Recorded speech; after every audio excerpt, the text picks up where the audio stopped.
Let's go. Time for another episode. That's my baby. I'm dying. That's my baby. We're going at it at 110%. I just want 5 minutes of happiness, please. Just give me 5 minutes. And they scored. They did it. Left. What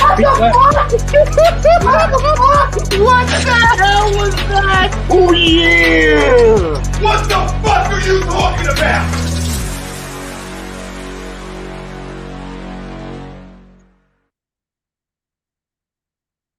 All right, what is up, fam? We are back for another episode of the Weekly Roundup. I'm your host, as always, Stephen Rochelle, being joined by this lovable guy to my right, Mr. Zachary Bird, that can't decide if he's left, right, upside down. What's up, brother? How you doing?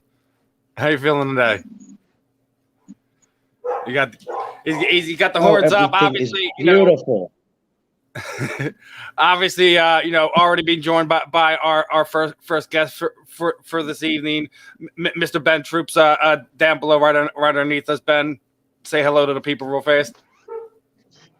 Man, what's up? What's up, everybody, man? Looking forward to talking some ball, man, having some fun tonight. All right. Definitely looking forward to talking to Ben, picking his brain a little bit, seeing what's going on with him.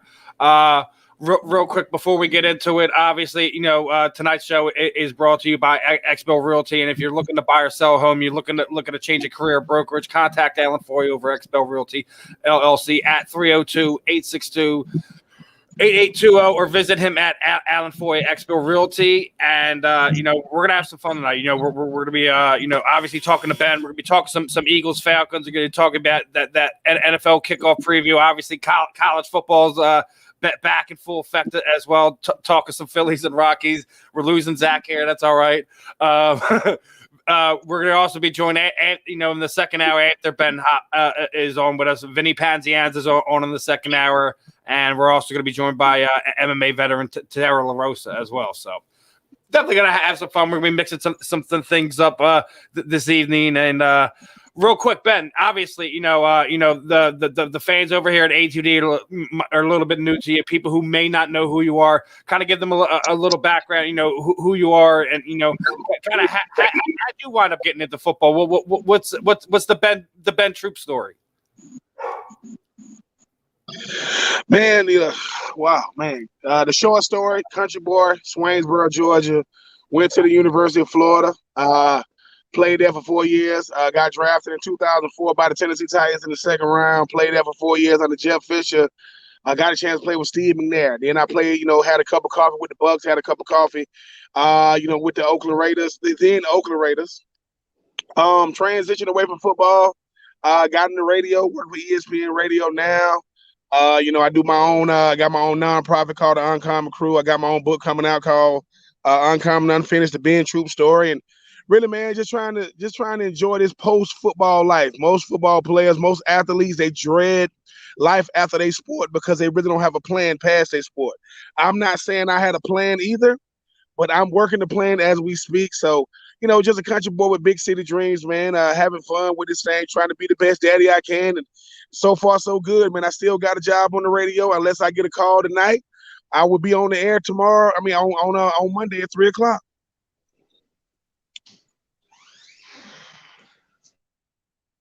Now you said ESPN. Now, is that something that you're doing consistently, like every weekend? Like where can people find you doing that?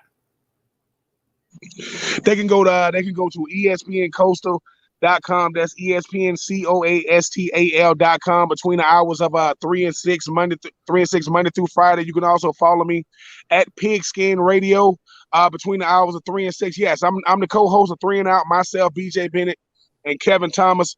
We talk all things SEC, ACC, SoCon, and Sun Belt. We talk about the Braves, talk about the Falcons, talk about Trevor Lawrence, talk about Patrick Mahomes. But no, man, we three guys is coming together talking about a love of sport, and we try our best not to kill each other. And so far, so good, man. I'm enjoying it.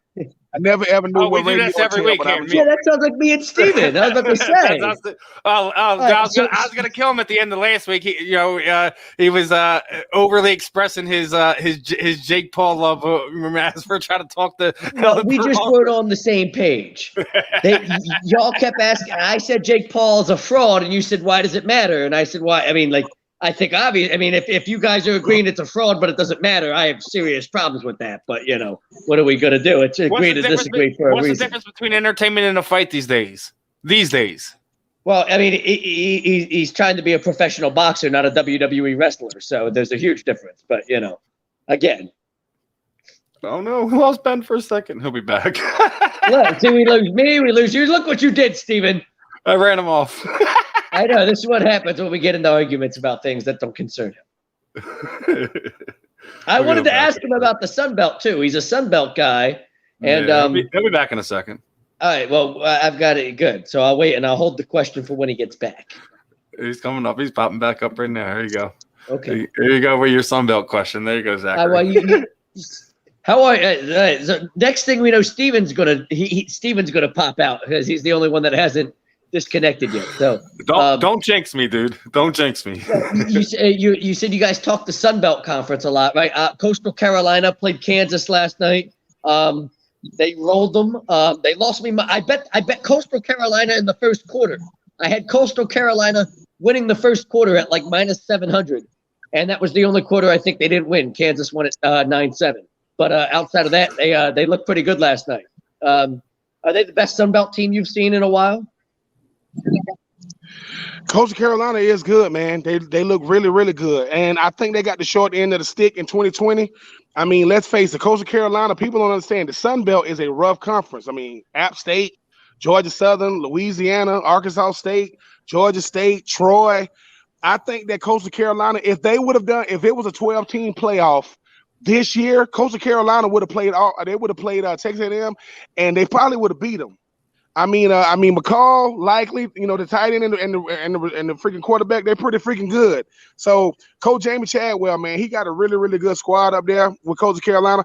They don't get the benefit of the doubt because people don't know who they are. Zach Wilson and BYU went to Conway last year, and they got beat.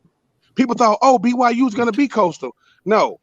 If you want to keep your schedule alive, if you at a big time SEC or ACC school, do not play teams in the Sun Belt. They will ruin your whole year because I'm telling you, the Sun Belt probably the best. They probably the best conference in the G5. So yeah, I agree. I love Coastal Carolina. They're probably gonna have to go undefeated again, but don't come to Conway, man. They could beat it if it ain't Alabama, if it ain't Georgia, Clemson, Ohio State, maybe Florida, Texas A&M, LSU. They could beat anybody in the country. Anybody. Now, one of the things I wanted to ask you too, Ben, like obviously, things were differently when you played and everything, and obviously wanted to get your thoughts on these collegiate athletes being able to get paid now, being able to get paid for the likeness and how crazy, like how that would have been like when you were in your college days, like those guys during that time. I would have loved it. I would have loved it. I mean, I'm happy for the players. I'm happy for the players because the thing is, this is when perception meets reality. A lot of these players thought, hey man, I'm a 5-star athlete. I can get, $1 million NIL deals. I can get national sponsorships, national endorsements. And it's really not happening that way. But at the same time, now you get to kind of see what your market value is. The hardest thing to evaluate is not talent, it's marketability. Most people are not marketable. They're talented, but that don't mean you can make money off of them. So I'm happy that the players are getting a chance to make money. And man, when I was in college, I wasn't really caring about money, man. You see me right now with the Atlanta A-Town fitted on. I would have wanted to get a Lids contract, maybe a Jordan contract. The stuff I like to pay for now, I would have wanted to get it for free. Give me a sponsorship at freaking AMC. I get unlimited movies, unlimited popcorn. Give me something. I'm simple, man. It wouldn't have took a lot for me. I would have wanted, a $1,000 gift card at Walmart. Give me a $1,000 gift card at Walmart. Give me a $500 gift card at Foot Locker. I would have been the happiest man in Gainesville. I would have loved it. All right, here's one. You played at Florida, right? Who was one that probably would have gotten the most attention, and who probably should have gotten more attention? Oh man, who probably should? Chris Leak should have got way more attention, in my opinion. Okay. Everybody talks about Tim Tebow, rightfully so. He was the backup. Man, when you talk about Urban Meyer, Chris Leak is the reason why his tenure did what it did, and a guy that's not talked about a lot. This might not be a name that people know. Alex Brown, the defensive end that I played with my first 2 years, this guy had 5 sacks. Five sacks in one game against Tennessee. He had 5 sacks in one game. So in my opinion, Alex Brown should have got more attention. Chris Lee should have got more attention. But I am happy that there was no social media when I was in college. Because man, my mother would be looking at me in a total different light. Which one would have did it in? Would have been like Twitter, TikTok? Which one would have did you in? Twitter would have did me in because I have a problem with going back and forth with the fans now. You say so, I would have been like Kevin Durant. I would have needed about 10 burner accounts. I can't deal with that. Oh, don't talk trash. No, I'm talking trash. And you know, I mean, I'm thinking too, like maybe like TikTok would have did me in. I wouldn't have been like Juju Smith-Schuster, but I would have tried to do all I can to try to interact. So TikTok and freaking Twitter would have did me in. Yeah, man. And speaking of which of going back and stuff like that, obviously today's not 9/11. Wanted to kind of throw the poll question out there real quick. Obviously people got some thoughts on the 9/11 post sports memory. My thought is Pat Tillman's Army Enlistment, I think, is kind of the most notable post 9/11 sports moment. Agree to disagree. Obviously, there's so many we can kind of choose from both baseball and football, etc. What are your thoughts there, brother? 9/11, man. I mean, wow. Was it 20 years now? 20 years of 9/11. Yeah. I was a sophomore in college, and when 9/11 happened, and I didn't know what I was looking at. I'm in bowling class, and I see the second plane hit the tower, and I'm thinking it said breaking news, and I'm like, hey dude, is this happening right now? Because I'm looking at it and I'm thinking to myself, this can't be real. And I remember that football got shut down, NFL and college. Nobody played that weekend, like nobody. We were scheduled to play Tennessee. The Tennessee Vols that weekend didn't play. Carlos Perez, a guy I played with, he's from Hoboken, New Jersey. His brother works in one of the Twin Towers, and he was off that day. His brother was not at work that day. So, I mean, listen, to all the families who still dealing with losses of 9/11, our condolences to you, man. That is something that wrecked, that shook America to the core. And it kind of brought us together, man. But it showed you how fragile we are as a nation, man. I mean, people put a lot into planning that, man. I don't think that's likely to ever happen again. But to the first responders, I mean, I can't say thank you enough. To police officers, firemen, servicemen and women, I just say salute to y'all. My brother, who was an active Marine at the time, he actually had to go to ground zero, and he said, man, he couldn't even stomach it. He said that stuff was hard to deal with. Yeah, it definitely was. Hopefully we see if we can pop him back in here a second. We'll see what happens. Eagles Uncensored Podcast. Yeah, what's good, guys? We'll see if we can get Ben back in a second. Yeah, we'll also see if my mysterious family member, whoever they might be, that apparently knows me from when we used to go to Christmas dinner together. See if he pops back up. Is he in the chat room tonight? Right, As so Starter Minshew or any other alter ego? So we got SJM _86 when I was deployed in Afghan on my second tour. One of my Marines would nonstop talk about Swainsboro native Ben Troup. He also noted how disappointed he was when he was a Gator, not a Bulldog. The dude sounds like a fucking jock rider. Like, why are you like talking about? I went to high school with this guy that was a great athlete, and nobody cares. Like, dude, like, why are you riding, like, trying to fluff and ride dick? Like, why are you so angry tonight, Zach? What's up, dude? Nobody's angry. I'm just saying, nobody likes a dick rider. Like, nobody likes somebody that's like, oh, you know this guy in high school I used to like. Great, I went to school with somebody that played big league baseball too. Great. Like, you want me to give shout outs? I don't know. Heath Philmeyer. Hey man, like, what's up? Yeah, he pitched in the big leagues for the Royals. I mean, I knew guys that played in the big leagues too that I went to school with. Like, that's not like impressive. Like, who the fuck sits there and brags about that? Like, what? I went to high school 1 year with Bruce Perry. I don't go running around telling everyone. See, there you go. Look, see how you knew somebody? Yeah, we all know people. It's really amazing. Like, I mean, did I have like 2 conversations with the guys. Brian Wilson, what's up? Brian Wilson went to school with living legend Thomas Arnone. So it's. And speaking of the living legend, there he is. Oh man. We'll see what happens with Ben here in a second or two. Hopefully we can get him back on here. But we won money earlier. We won money earlier betting on college football next to Money Moss and the Money Moss podcast. I'll shout out to them. And now we're watching NASCAR. And we might. You're putting that out there. You're putting it out there. Might as well. See, there we go. See, right on time. See, I'm a professional, Steven. I am a stone cold professional. See, how did we know I was going to segue right into that? And if Liberty's beating Troy at the moment, I believe 14-7. If Liberty wins over Troy, we were talking about the Sun Belt Conference just a moment ago. With our special guest, and if Liberty beats Troy, then I'll win more money tonight thanks to the Money Moss podcast. So, speaking of which, putting it out there, you guys want to get a jump on things, hit up the A2D membership up there on YouTube, $9.99 a month.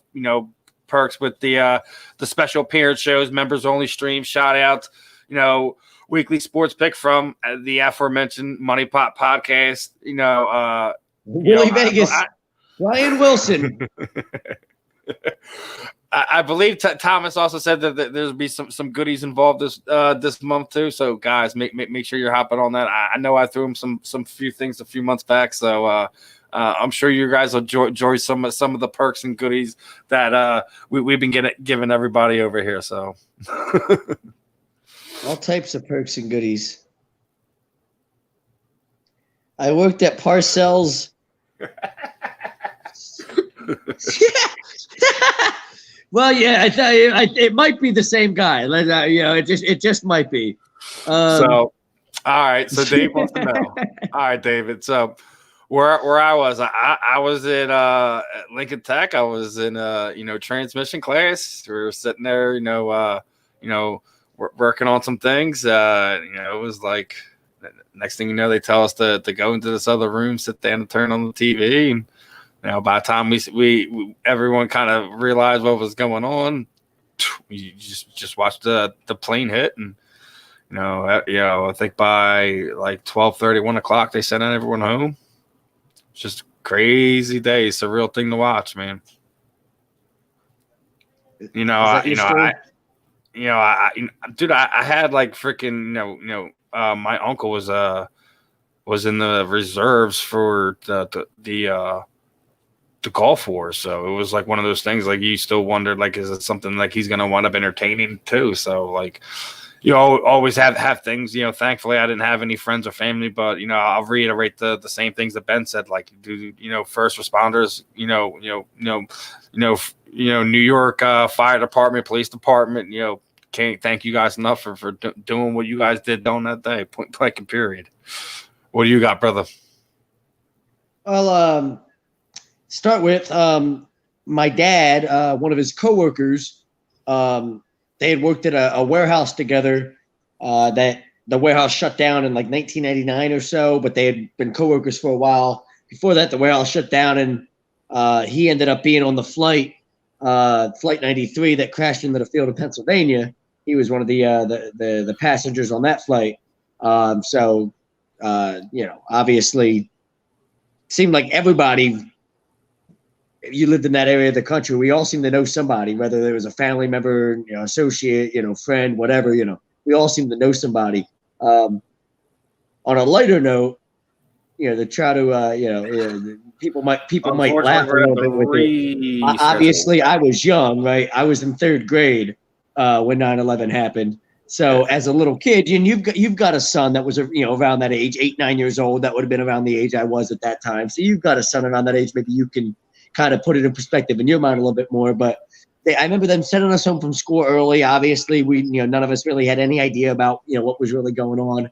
I remember getting home to my house where we had my babysitter there, whatever, the lady that watched me at that time when I was in third grade, and she had it on the TV, and she's trying to tell me all about it to make me understand it. But the first I hear about the Twin Towers being hit by planes, you've got to understand, in my 8-year-old mind, the only thing that like mattered to me at that time was sports, and specifically Philly sports.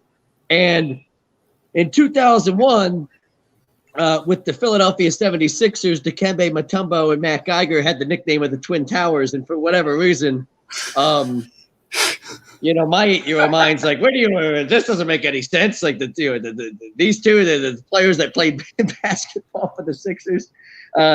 This doesn't make any sense at all. So my 8-year-old mind, it took a while to wrap it around, but once I saw it on the TV and all that, even as a little kid, you're kind of like, oh my God, like what the hell's going on? It's the crazy scene that I just remember watching with my little 8-year-old eyes at that time play out on the TV. It was just like one of those things I'll never forget. Like it sticks in your mind forever, no matter how young you are, old you are, where you're at. There's probably a lot of things I don't remember from that time in my life, from that, being that age, but I'll never forget coming home and actually like it finally setting in as I saw everything play out on the TV and the breaking news coverage of all of it, and realizing exactly, how crazy everything was and just how devastating everything was at the time. It's like, can't believe this. And then as obviously it played out over the next few years, and you become old enough to kind of learn, just the cause and effect of all of it, and just the effect it has on people's lives, not at that time, but not just at the time that it happened, but obviously as it goes forward, and how it affects people's lives 5 years later, 10 years later, and now we're talking about it 20 years later, and there's still you're talking about affecting people's lives. There you go, right there, dude. See? There you go, talking about affecting people's lives, right there, dude. Yeah. And going back, going. Now let's go back real quick because Greg Milekovic had to throw it in there. He absolutely agrees to the poll. I'm gonna get out to you because I know me and you were having some light discussions about this as we were talking about the poll, and I'll throw it back up here again for anyone who missed it a few minutes ago. Pat Tillman's Army Enlistment is probably the most notable post 9/11 sports moment. Agree to disagree? I mean, the guy turned away millions of dollars to go fight for his country and gave the ultimate price. People put that, are always amazed by that. There's obviously other notable moments. We're all like, we all deal with things as human beings differently. So and I always leave things up to an objection as it is anyways. Always want to hear everyone's side to it. This is one of my takes. I mean, I'll still remember getting that Sports Illustrated. I had it for almost 9 years or so before it got destroyed when I had a water leak in my room. But I mean, other than that, it's one of those things is you're moved by something like that. So let me hear you, brother. Like, obviously you were young then, but obviously you've grown, you became a different person, a different man, obviously since in the last 20 years. What are your thoughts? Do you agree? And if you do disagree, what are your thoughts? What is your most notable one? I want to put. It's not that I disagree, but I'll get on. We'll wrap it all in. In one giant point, I guess, with me. But back to the point about being 8 years old, right? One of the big things about being 8 is if you don't remember something, you don't remember something. But if you do remember something at that age, the detail that you remember it with, right? Like it's almost like a movie or a TV show, or freeze frame, picture by picture. Like you remember being really young. The things that you can remember at a super young age are etched in your head as you kind of remember them detail for detail, as they happen, sort of thing. So it's kind of, it's a weird age to be at that point. And for me, the first thing I'll always remember with post 9/11, as far as sports coming back and all that, for me, one, as a Philly sports fan, I'll never forget Harry Callis and him bringing us back to Phillies baseball after 9/11. And Harry just had a phenomenal way, obviously, with words always. But I think from a national standpoint, for me at that age, I'll always remember the Mike Piazza home run against the Braves. That first game back, how emotional everything was, and the NYPD hats that they were wearing, and just how crazy it was in New York City, all the extra security. I mean, it was a big deal. There was a lot of anxiety about that. And, I'll remember the build up to that, as far as the build up and how, worried and everything, everybody was with it. And then how awesome it was with Piazza with the home run. And then I think connected to that, you could kind of connect everything and take it further into the year, leading to the World Series that year where George Bush threw out the first pitch at the World Series in New York at Yankee Stadium. And you almost, it's all kind of connected in the one kind of big picture moment almost, you know what I mean? But who doesn't remember George W. Bush throwing out the first pitch? And I always love the story that Derek Jeter told about that moment where George W. Bush was down in the Yankees clubhouse warming up. He had a bulletproof vest on, and George W. Bush remembers, they were obviously going to make him wear a bulletproof vest at that time when there was so much, craziness going on in the country. No way he was going to go do that. And Secret Service wasn't going to allow him to have, as much protection as possible. And Jeter says, he saw, Bush down there warming up and, are you ready? And Bush, I'm ready. And Jeter told him, all right, well, just don't bounce it. They'll boo you. And he said that's what he remembers telling George W. Bush about throwing out the first pitch. Like, hey, man, I know you're the president. I know you're George W. Bush. I know we're at this, crazy time in this country, but if you bounce that first pitch, they're still going to boo you. These are Yankees fans. And, things like that kind of, the Tillman thing's always great, but the one thing for me with the Tillman thing is how sad it all ended. Regardless of, there's obviously so many theories with, his death and, whether it was, friendly fire or suicide, whatever the case might be. I think all that's kind of irrelevant. It's sad how that all ended. It would have been a lot better and more a story that we could all cling on to and be like, man, what a hero this guy is. If he could have made it through the, the Iraq war there, made it through the war, in Afghanistan and kind of is still able to be here to tell about, his experience with all of it, leaving the NFL to go do all that. It would have had such a better impact. It did have an impact. It's not like it didn't have an impact, but going back here to second, one of your comments, I have to throw that one in there. Yes, well, David Robinson and Tim Duncan, but the Sixers had some type of nickname, like exactly. They stole that nickname from Robinson and Duncan. Duncan were obviously those Robinson and Duncan are two Hall of Famers. We had stole that nickname from them that year and tried to like put it on like our big men, our group of big men on that 01 team or whatever, Mutombo and Ratliff and Matt Geiger and all that. Like, it was why it was thrown around is probably silly, but it doesn't change the fact that it was thrown around with that group, with the Sixers. Yes. Yeah, exactly. Yeah. You take the politics out of it. Nobody cares about that, right? It's more, just the fact of the first pitch and the impact that it had on it. Brittany Harris is up in the house right now. Actually, I got to throw that out there since, we'll be switching gears here and getting back to football in a minute or so. Obviously, I'll be hosting one of their chats for the Rain on Sports apps that they have. So for the Eagles fans, Falcons fans, make sure you download that and hop on tomorrow for tomorrow's game. I'll be doing that. But real quick, hop on back on this one. Listen, man. Again, it's more complicated than that, though. Like you would like. Yes, like you'd like to think that, but again, it's with the way everything ended, none of us really know the details of all of it. And it's just one of those things where the action of him leaving the NFL to go serve, absolute American hero, right? The way it ended is almost like, man, like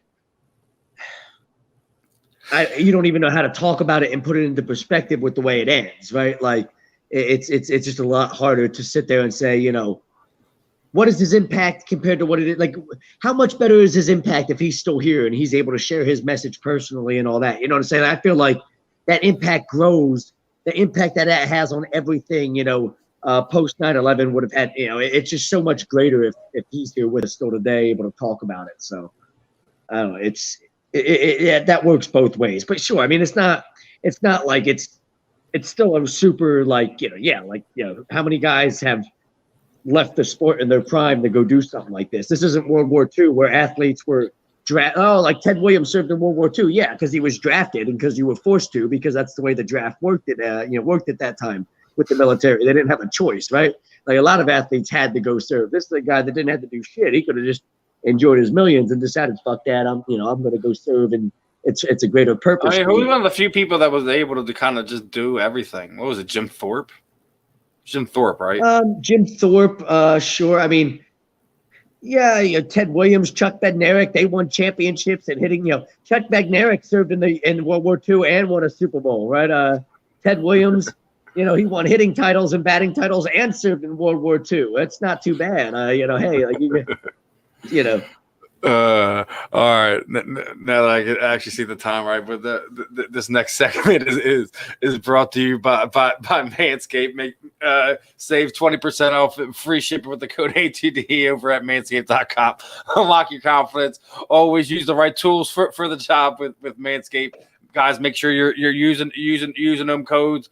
Buying the stuff to clean it up, everything nice for the ladies. Like I've already said on here, they got some comfortable t-shirts, some boxers. Make sure you're taking care of everything, fellas. Taking care of it all.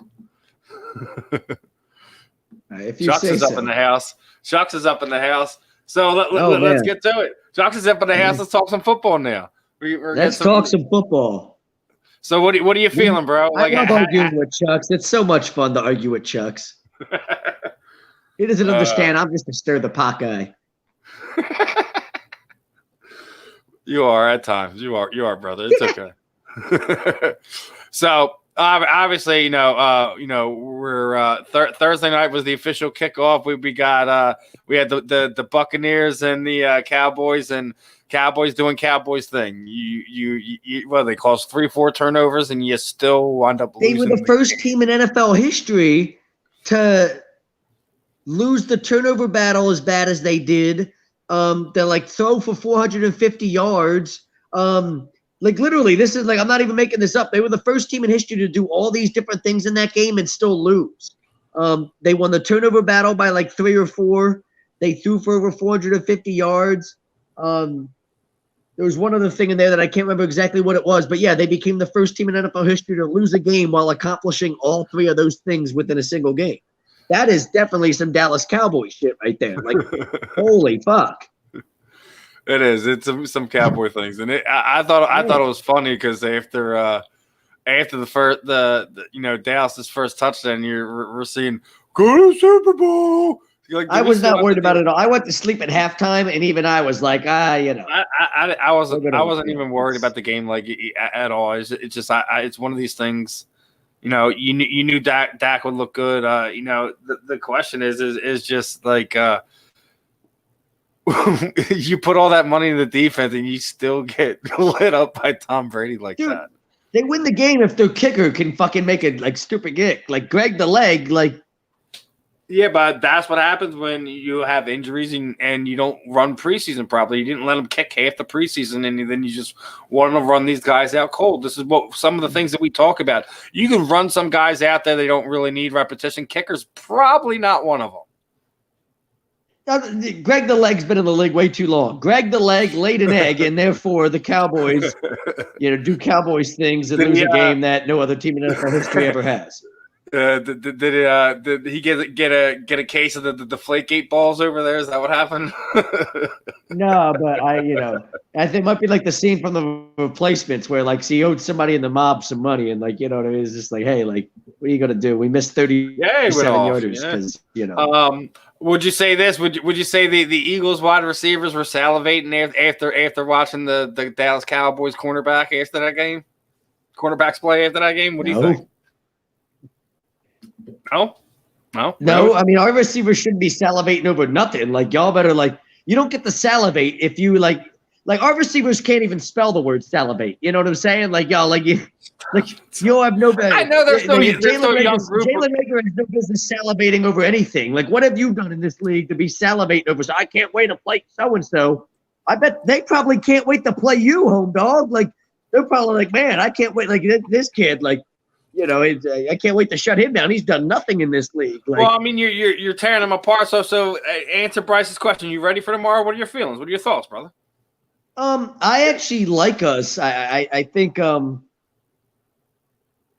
it's a weird line. It could go either way. Atlanta's favored by 3.5, but that pretty much tells you it's a coin flip because the game's in Atlanta, right? So I don't. It's a lot of things depend on how it plays out, but if I would have bet money, I'm not going to bet money on the game. But if I were to bet money on the game, I would probably lean the Eagles to bet money just because everything seems to like they win the game by a field goal. Maybe you know what I mean. Like I was actually thinking 10. I was actually thinking a field goal and a touchdown. I don't see that. I don't know about that. I think it's an ugly win. I think we grind out. I don't think it's that ugly. I don't think it's that ugly, but it's not like even though it's 10, it's something like you're up by mostly like you're up by a touchdown like for a majority, and at the end you put the field goal in to kind of ice it out where it's a 2-possession game like something like that. I don't think it's gonna be like when I say 10 points, it's not like it's like this loss. Like I think it's gonna be a good. Atlanta's gonna move the ball on us. Atlanta's going to score points. I think we both Calvin Ridley and Julio Jones. I mean, Atlanta's going to score points. I think we both will score points. Like I was thinking, like it was going to be like 21-31, something to that effect. 28-27-ish, 27-24, 24-21, maybe 31-28. But I don't know. I mean, I think I like more of like a little bit of a knock them down, drag them out struggle. Our defense will keep us in the game. We'll be right there, and like 24-21-ish seems like a good score. We'll have some explosive plays, but we'll be inconsistent offensively. And like that's kind of what I see like the theme for the whole year is like, oh, look at that beautiful 60-yard bomb for a touchdown to Rager, and then ooh, look at that throw in the double coverage. That's an interception. That was ugly. He didn't come off his first read. He stared that guy down the whole way. That wasn't good, Jalen. What are you doing? You know, we're gonna have moments like that all year long. You're not big on them this year, huh? You think they're going to struggle that bad? I mean, it depends on what your definition of struggle is. Vegas has us at over 6.5, over under 6.5 wins, and I have the over. So, are we struggling that much? No, but I think we win 7 games, 8 games. I mean, like, I know. I like that's kind of both fair. That seems fair. Now, who are you like? Obviously, like who are your spotlights on each side of the ball? Take Hurts off the offensive well, side. That's hard to do because Jalen Hurts is the most important player on both sides of the ball easily. Jalen Hurts' development is everything this year. It really is. I mean, like literally that's what this season comes down to. Forget about anybody else. It's Jalen Hurts' development that is going to determine 90% of part what of it. But I think that there's a couple layers to when you look at it. You have to look at how everything works with this new integration of the coaching staff, the relationship that they have with Jalen compared to his development compared to what we've seen in previous years with Carson. The wide receivers that we have to see improvements from our second and third year guys that we have here. Hopefully, Devontae is gonna be the guy who's gonna be the number one, and we're not gonna have to worry about that. Where you still get some good production from the guys who are your 2s, you are your 3. So, yeah, I mean, if Devontae you don't want Devontae to be double teamed, right? Like that's the thing. So guys like Rager and Watkins need to be able to show enough where Devontae doesn't have to face double teams on a consistent basis. And Devontae Smith's going to be your playmaker. He's going to be your go-to guy, the guy that you want to exploit defenses with. You find your mismatches, and he's probably going to be your mismatch most of the time. Where do we see 9 wins? I don't see 9 wins for the Giants, guys. 9 wins. I mean, no, he's saying for his Giants. For his Giants, yeah. No. Listen, Joe Judge, and I'll say it, until I'm proven wrong, but when you watch Joe Judge and you watch the way he his relationship with his players, he's a guy that's like an NFL coach in a Pop Warner league. Like you can't the Pop Warner shit of making guys run wind sprints after having a fist fight in practice. Like, oh, they got into a scrap in practice, so I made them run wind sprints. This isn't middle school. Like, it's not Pop Warner. This isn't 125-pound football. Like, you know what I'm saying? Like, this is grown man NFL. Like grown men are going to punch each other in the face sometimes. That's how it works when you're playing in a competitive environment. Like, it's just how it goes. I made him run wind sprints. Well, like, you're a fucking idiot. Like that guy's stupid. And I don't think that breeds a winning culture to be a guy that is making players run wind sprints after getting into a scrap. So the Giants probably, in my opinion, the Giants are the worst team in the division this year. They crash and burn hard. Daniel Jones stinks. Joe Judge gets fired. The Giants crash and burn hard. Not that we're going to be much better, but just saying. You don't win in the NFL with Joe Judge as your head coach. You just don't. So, any thoughts on the freak show fights tonight? You have now it's Oscar contracted COVID. You have Evander Holyfield's going to be boxing Vitor Belfort. You have Anderson Silva's going to be boxing Tito Ortiz for that Triller. I'll tell you what. 1999 called, and once it made event card back, it's Jesus. 2002 called. It wants to know if it can have its main card back. 20 years ago, I've been pumped. Let me tell you, this has been a hell of a main card. I mean, maybe like Evander Holyfield will just go away forever after this. Like, maybe like, I don't like, dude, like you're old, like you're old. Like, I don't know what to tell you.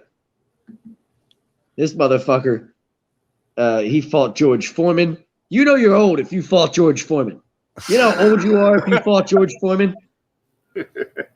Fucking old, bro. You can't really say that. He fought people into his 50s. He fought George Foreman. If you fought George Foreman, you should not be fighting anybody at any point anymore. Mike, he said I have some shoes that Devontae Smith wore. I saw that Facebook post. Your sister said it was one of the or your family member, your cousin, whoever it was, said it was one of the white guys. I think it was Adam Vinatieri. He was like, "Are you sure Adam Vinatieri's a kicker? I don't think he would wear a size 13 and a half size shoe." And then she said, quote unquote, she said, one of the white players, I think Devontae Smith. I don't really know if I believe this, it being Devontae Smith's shoes. So Harlem Cowboy, I just want to be clarified. Where did me and Zach said that they didn't look good? We just said they were doing cowboy things. They look terrible. Are you kidding me? They couldn't win a game where they won the turnover battle by 3 or 4, outgained. Literally without the turnovers, that's a 42-14 football game. They get run out the building on opening night without the turnovers. Like, literally, they did everything they could. Like, Tampa did everything they could to let the Cowboys win that game, and they still couldn't win that game. Y'all didn't look good at all. Dak was his normal self. You got useless garbage time stats that mean nothing. Yeah, it's easy to throw for 450 yards when, we're playing Tom Brady. We can't. Ezekiel Elliott ran for 33 yards. Ezekiel Elliott, good Lord, this dude, what happened to this guy? He's so fat. I don't think it's like Eddie Lacy after Ezekiel Elliott's gone from the best running back in football to looking like my grandmother, going to church on a Sunday, morning. On the other side of that is not Saquon being talked about being traded to Baltimore as we speak, if memory serves me. I know that the Giants want an insane organization is. Yeah. I don't know. I know it's a problem. The Cowboys, Ezekiel Elliott stinks. He's garbage all of a sudden. So it's for sure Devontae Smith or Thomas Davis. What? They're not even close to the same person. You can't. What do you mean? Man. It was Bart. Come on, man. I know that's your team, but dude, when you were lame duck in the game, you're lame duck in the game. He's got to throw the football. Ezekiel Elliott wasn't doing shit all game.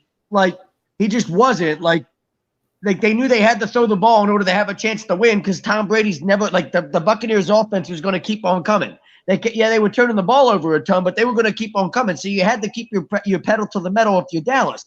He's got to throw the football. Ezekiel, and that's going to be the case all year long. They're in big trouble if Zeke can't run the football. And we kind of learned last year that Zeke kind of looked like he was just not that guy anymore. And he just looks like he's fatter and fatter and more out of shape every year, doesn't he? I'm just saying, like. Now, what other possible games are you looking to? What other possible storylines are you looking to this season? What are your overall outlook into this coming 21 NFL football season? You know what? After everything that's happened, with 2020 being what it was, and we go, what if the Browns make the Super Bowl out of the AFC? Like, what is like, That's kind of a lot of people are kind of saying don't sleep on the Browns. Don't sleep on it's not a bad pick. I honestly don't know. I don't know how good the Ravens will be. The Ravens look like they could be in big trouble all of a sudden. They have no idea what's going to happen at the running back position. I think Lamar Jackson's way too full of himself. That's a team that all of a sudden takes a step back this year. Is Pittsburgh good? They're not as good as they were last year. I think they get smacked by Buffalo tomorrow to open the season. I think that's your underdog AFC title game right there. The Buffalo Bills and the Cleveland Browns. Yeah, that could be a time. I mean, we could literally see our AFC title game tomorrow afternoon. Cleveland, Kansas City in Kansas City. That could be your AFC championship game this year. I'll go back and give you this, Harlan. The Bucs do probably have one of the top three, the best offensive line fronts in the. Dude, you can shake your head all you want, Zach. But that has nothing to do with it. Just look at the guy play. He looks like a fat fuck. Like, he looks like a dude that's so out of fucking shape. He's been fucking snorting lines of coke off of strippers' butt cracks in Cabo St. Lucas, fucking Mexico all off season. It's just like the dude doesn't he doesn't watch it. Like, look at him. He doesn't look like he wears that belly shirt and he's got like a muffin top. You're like, dude, like, this is not a guy that's in shape to play football. It's just not. Like, you can't tell me that it's anything to do with the Bucs run defense. He's just not in shape. He's not. This is what happens when you play running back in the NFL. He's coming at you now, Zach. He's coming at you now, Zach. They didn't play a good game. How do you become the first team in NFL history to lose a game doing all of those things and say that they played good? No, you didn't. The Bucs tried to hand you a football game and you lost.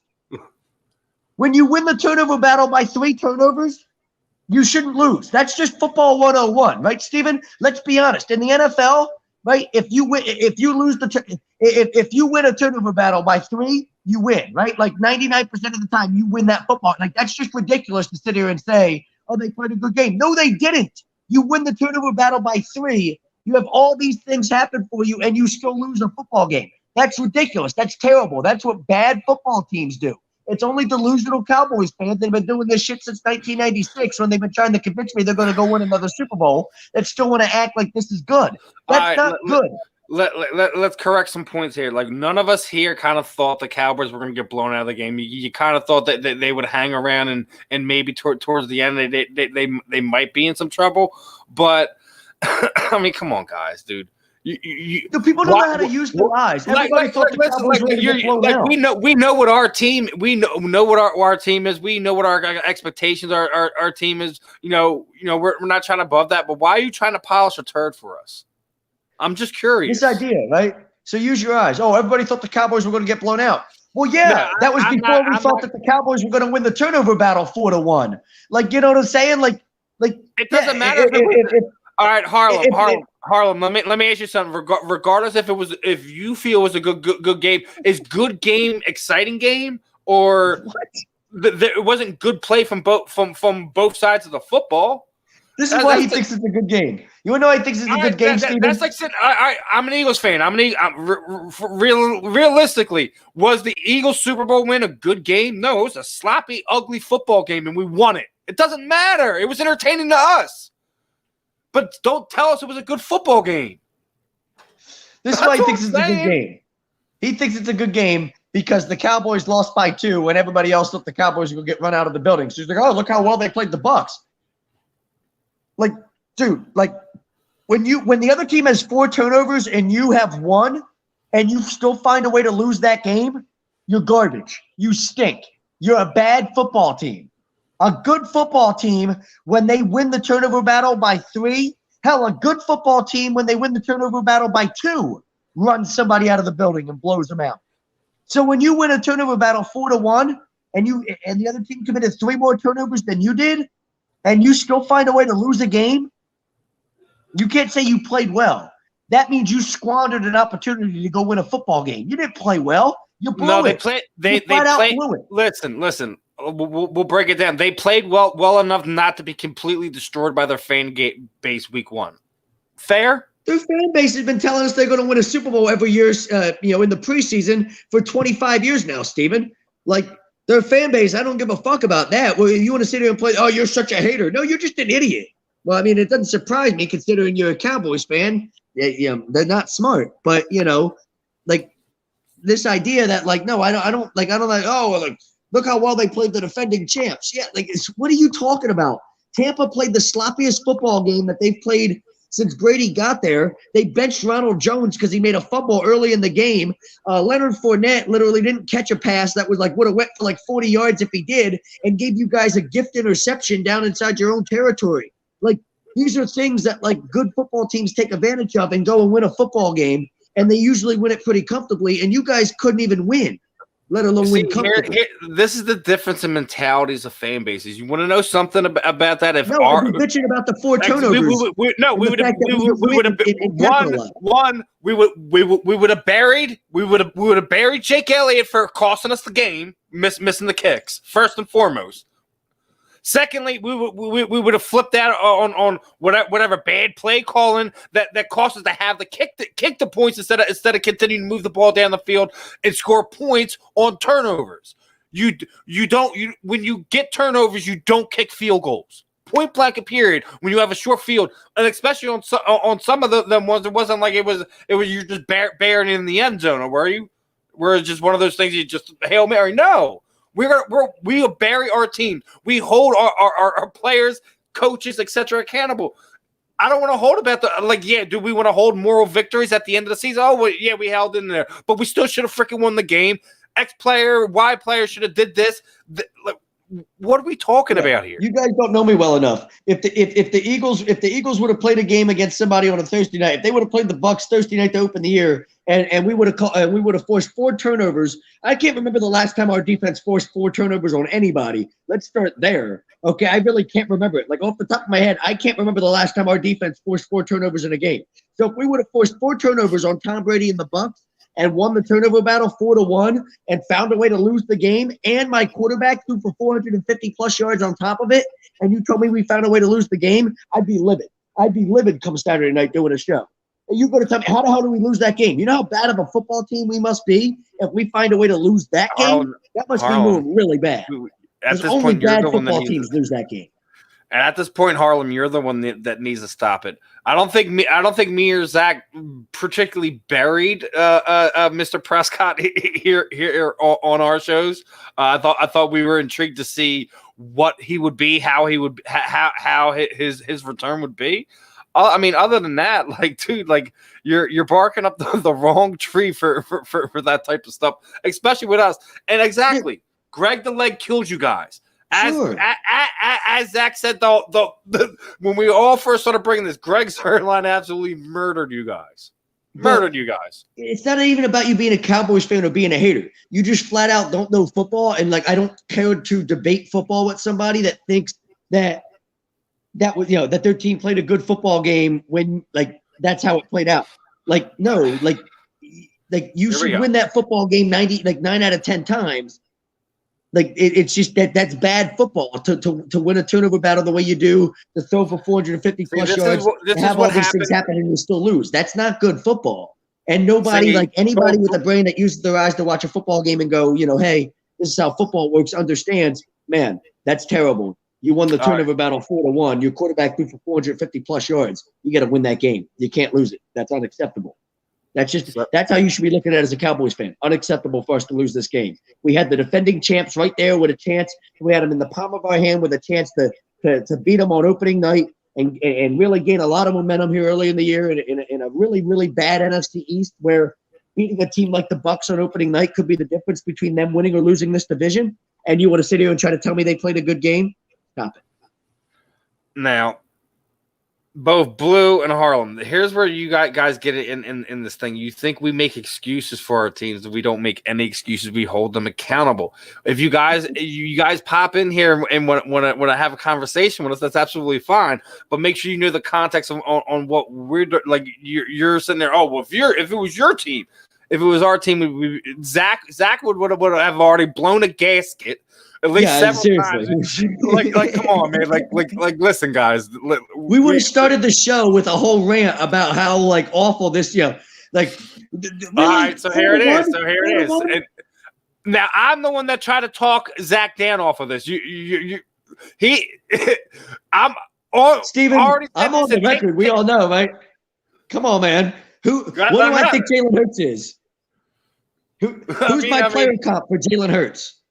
I mean, if you guys are gonna throw it out there, we've already kind of said like his coming out his comparison was like a rich man's Tyrod Taylor is kind of where we're going, and like over the past year, both me and Zach have been berated over it, ripped about it. Like, listen, Tyrod Taylor's a start quarterback in the NFL. Cowboy must not listen to our show. You guys are saying Hurts look good with a 1-3 record. We've never said that on this show. Once on the weekly roundup has that been said. He's generalizing the situation. Do we really think that Hurts looked good with that 1-3 record? We don't think anything about last season good. We didn't think going into the season with him what was going to be the answer moving forward. But it's what we have right now. It's what this organization is moving with. So we're going to give the guy the benefit of the doubt until the end of the season.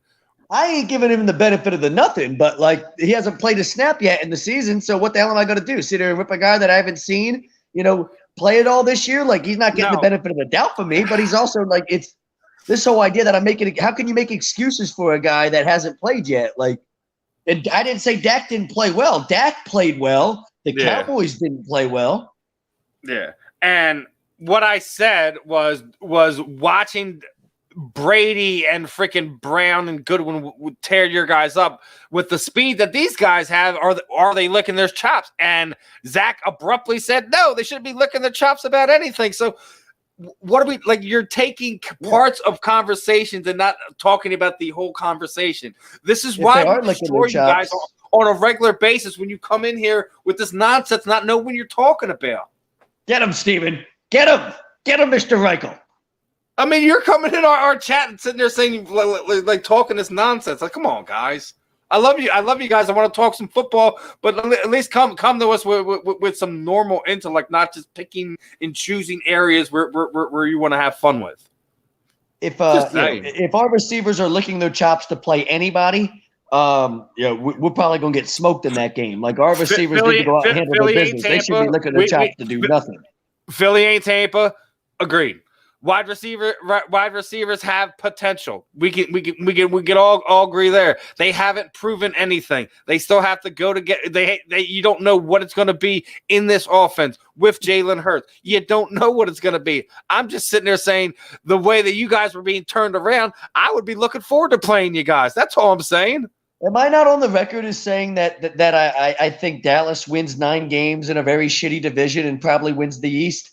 Everybody's got their money on Washington. I think Washington's got a chance too, but it's not like I've sat here and ripped Dallas, right? No, I'm on the record saying I think Dallas wins 9 games. I have more. I was the one sitting there saying that it's basically going to be the same, just about the same as last year. The only thing is we're going to leapfrog the Giants. That's it. I mean, I think it's going to be Washington, Dallas, Eagles, Giants. That's how it finishes. What does that mean, Harlem? So the Bucs are the champs. So that means that you can win the turnover battle 4-1 and still lose a football game, and it's okay? No, it's not. I'll say this to you right now, Blue City. Any Eagles fan that sit there with a straight face that is not on drugs or just a freaking a jock rider as Zach was alluding to earlier that thinks Jalen Hurts is the next coming of Russell Wilson should be taken out back and beaten. I mean, seriously, I love the potential of what Jalen could be, but comparing him to Russell Wilson or anyone of that ilk right now is way beyond reckless. Blue City, And he's right. There are pockets of fan base of people inside of our fan base that do these type but things. We openly admit that there's plenty of idiots in this fan base, Steven. Like, it's not like we sit here and act like we know there's plenty of idiots in the Eagles fan base. Like, we don't deny that. But Blue City, if you've been listening to this show at any point over the past year, you know I've been telling all those clowns that think he's going to be the next Russell Wilson or Kyler Murray. First of all, what the hell has Kyler Murray done in this league for me to want any quarterback to be the next Kyler Murray? What the hell's he done? He hasn't even had a winning record in this league, and I want my quarterback to be the next him? Like, no, like that's ridiculous. But I've been ripping people, for the past year that have been saying he's going to be the next Russell Wilson. No, he's not. Like, Russell Wilson's Russell Wilson. There isn't like you can't like sit there and think, oh, we found the next Russell Wilson. Like, really? That's like saying you found the next Dan Marino. Like, those things don't happen. Like, they're, you know what I mean? It's like, they're just like, the guy is a one-of-a-kind player. Like, you're not finding that guy.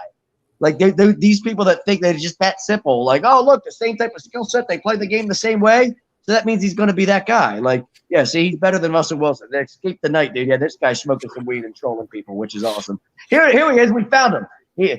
There it is, guys. Right there. There you go. I know what to say. You can go jump in his inbox and yell at him. We eat Christmas dinner at Grandmama's, like, Hey, wait a minute. Hold on. Is this my cousin Skip?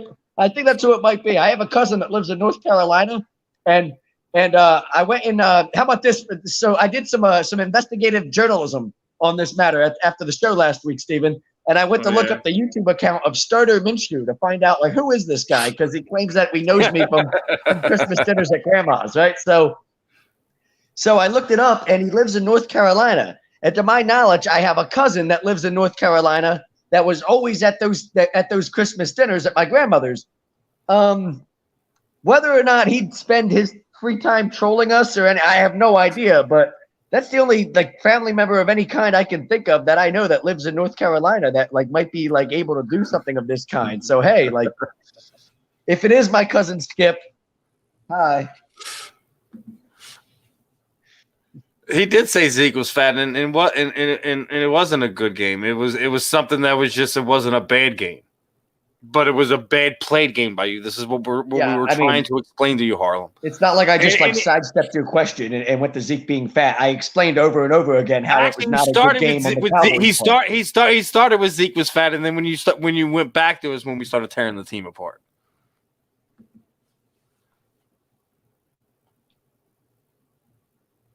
Lord Brunson. Who's that? I think we do know that guy. Wait a minute. We might just wait. Hold on a second.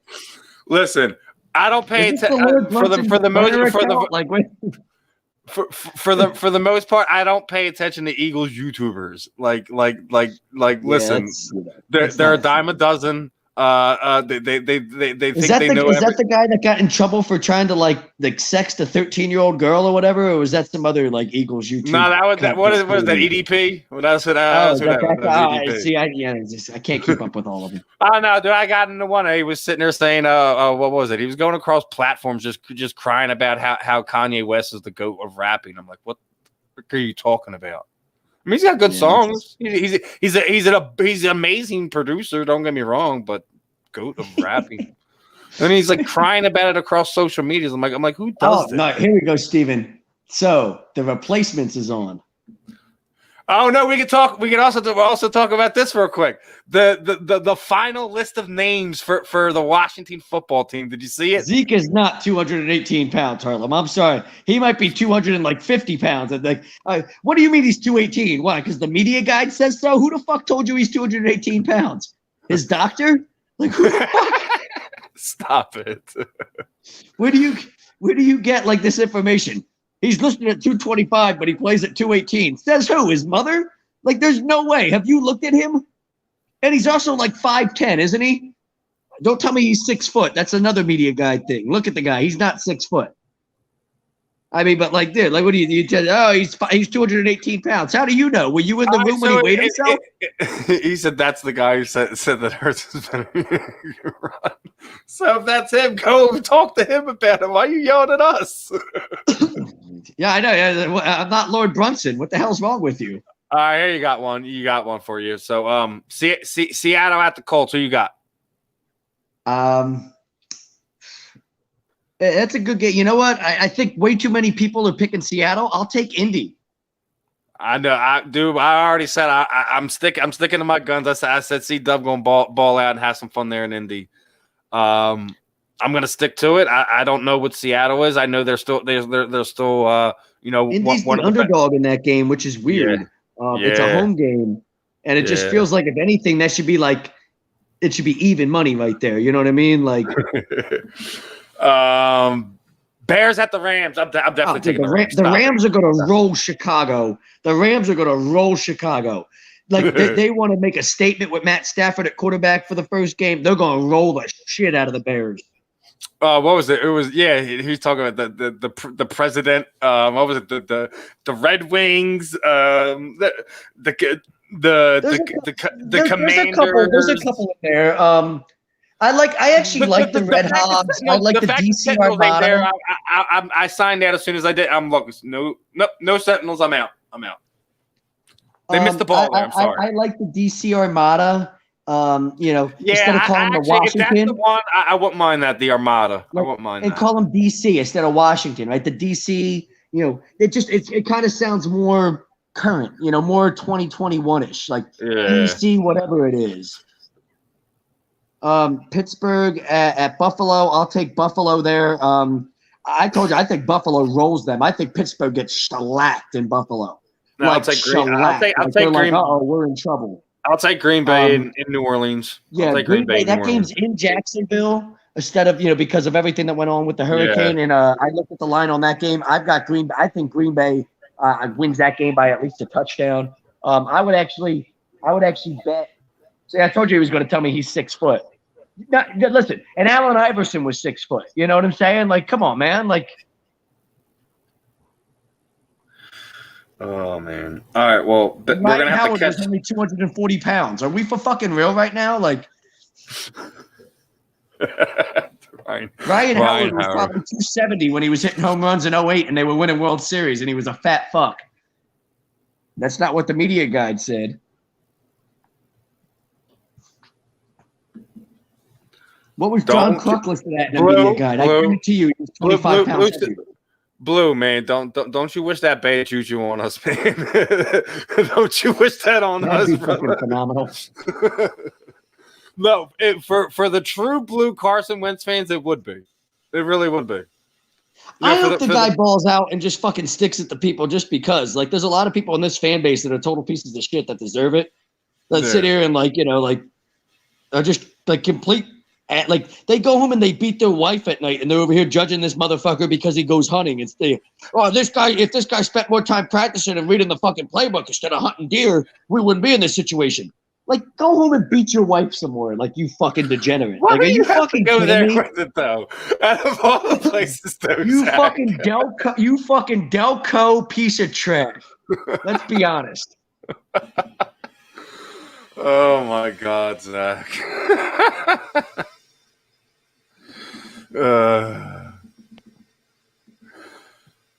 With that being said, the next portion of our show is gonna be brought to you by our next sponsors. Many of us in our family deals with mental health issues and addiction issues. We're happy to support the Counseling Center in Sunrise Detox.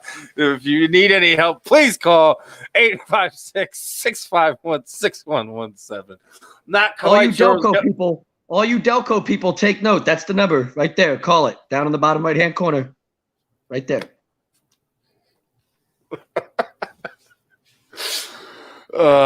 Zach, I love you, brother.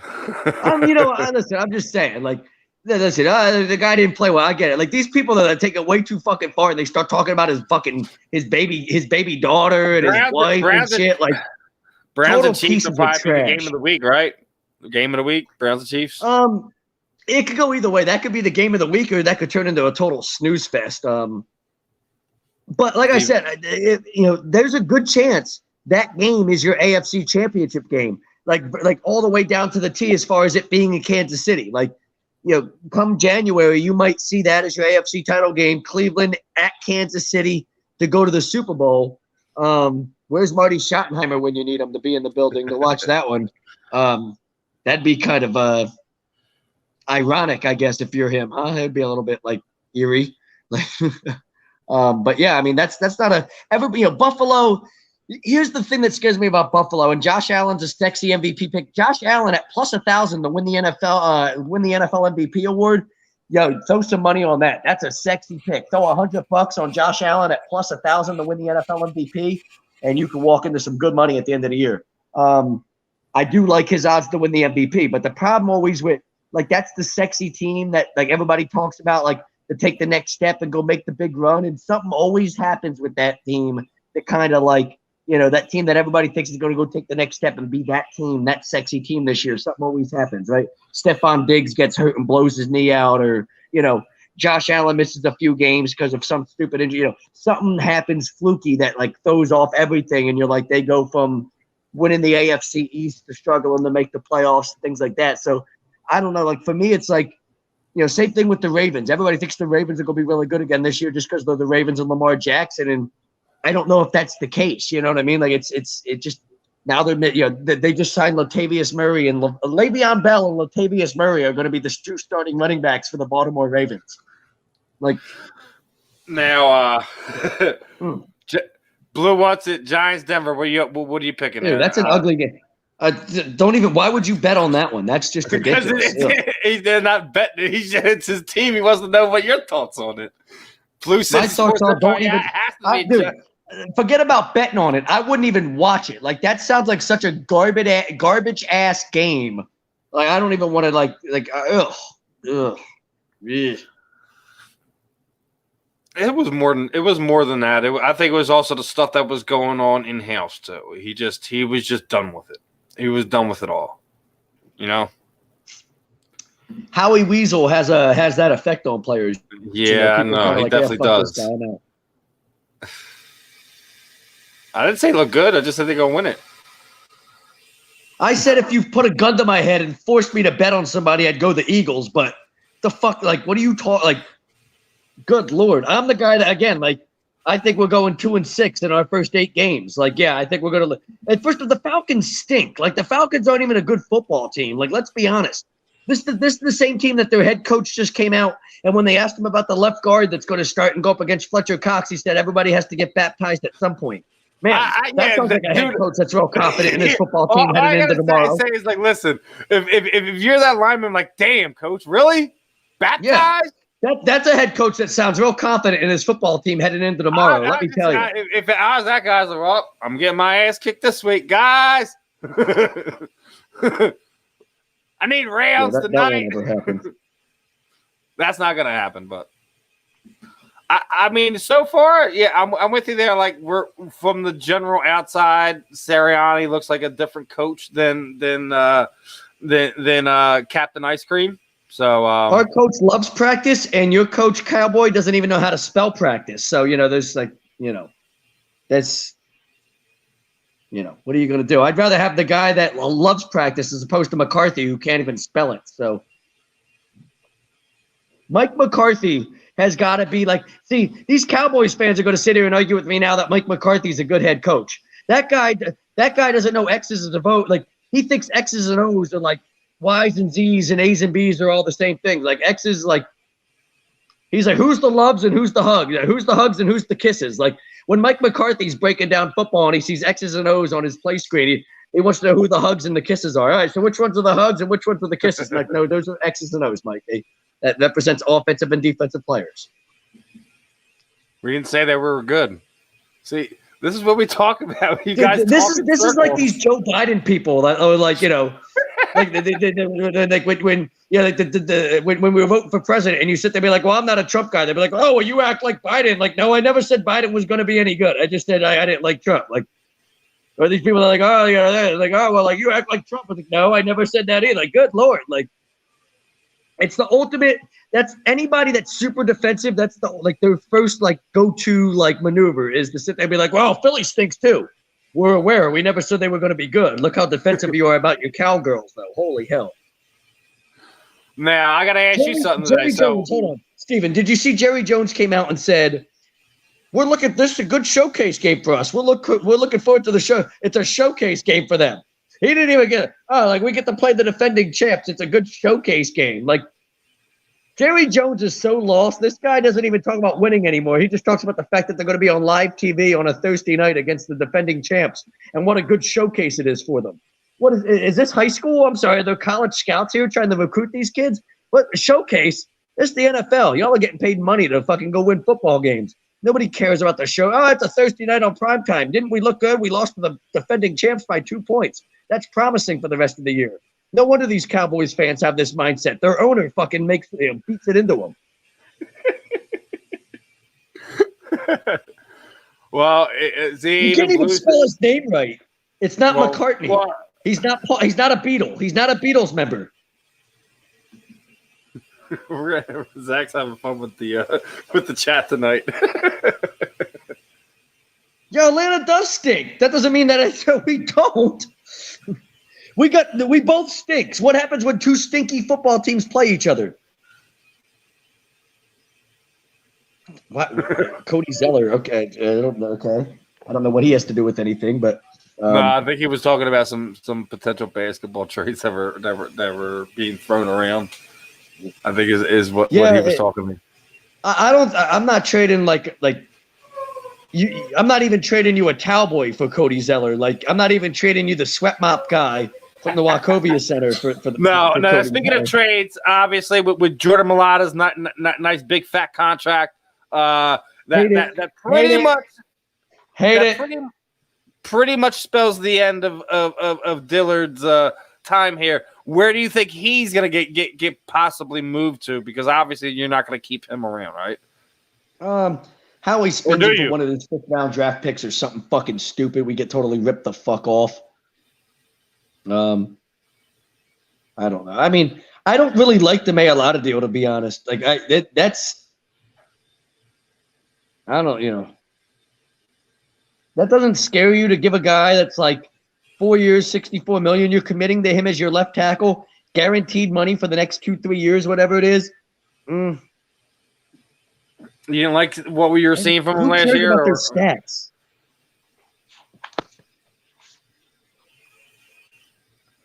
Now, I'm not a stats guy. Yeah, we're not. I don't care if Jalen's freaking 20 for 25, 350 yards and 2 touchdowns. It doesn't. I don't care, nor do I see him doing that anytime soon. That's not what I'm looking at. Can he run this? Huh? Go ahead. No, finish your point. I'm looking to see what Jalen can do. How he runs this offense. How he handles. If he's going to be looking like that kid we seen last year, or if he's going to be looking like a leader, like a field general. We'll see. I mean, you have to see what we're going to get out of Jalen Reagor this season. Is he going to ascend? Is he going to back up everything he's been saying in the media over the last handful of days? He promises a different person, a different player, different production, etc. You have some interesting things that could happen there on offense. Like I said, you don't know what you're going to get out of Miles Sanders.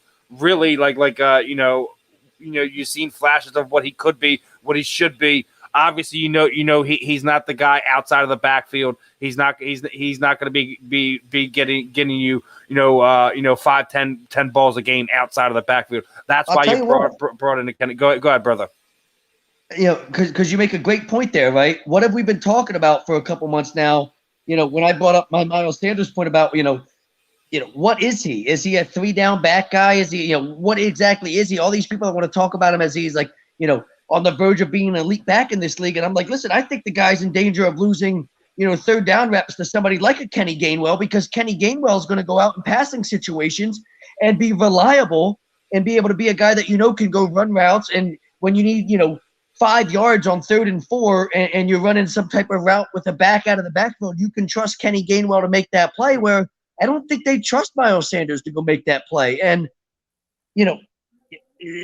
Miles Sanders, I like the kid as far as his talent level and all that and what the upside is. But if you can't go out and run routes and make plays on 3rd down to extend drives as a pass receiver in this league, you're not you're just limited as what you're ever going to be as a running back. And I think that Miles Sanders is at a crossroads there. He's got to prove this year that he can be that guy that we saw his rookie year that can go out and make plays in the passing game to a point where it's consistent enough where the coaching staff trusts him in those situations, or else Kenny Gainwell's there and he's going to steal playing time because we already know Gainwell's going to be the 2. We already know he's going to be your second back. So he's already going to get reps. It's not like, he's only going to get a couple carries a game. It's how many reps does he steal from Miles Sanders in the long term? And I think a lot of that comes down to what Miles is able to do in the passing game. I think it's a concern for the Eagles, and I think that's part of the reason why Gainwell, they plan on him having such a big role. I think people are way too high on Miles Sanders in this city, and I've told you that for a long time now. That's not anything new on my end. Yeah. You've been pretty hard on MS. You've been pretty hard on him. But you know what? But you should be, right? Like when you draft the guy in the second round, we all thought this guy after his rookie year, oh man, look, this guy's gonna be next Shady, maybe even a little bit better because of his receiving ability, whatever. And the guy, I mean, people can say whatever they want. If Charles Lorraine is still listening, he'd argue with me. One thing for sure, Kyle Pitts will go off. The question is, will Devontae Smith and Jalen Hurts able to connect? And will we see something from Jalen Watkins in the return game? Is kind of what I want to see.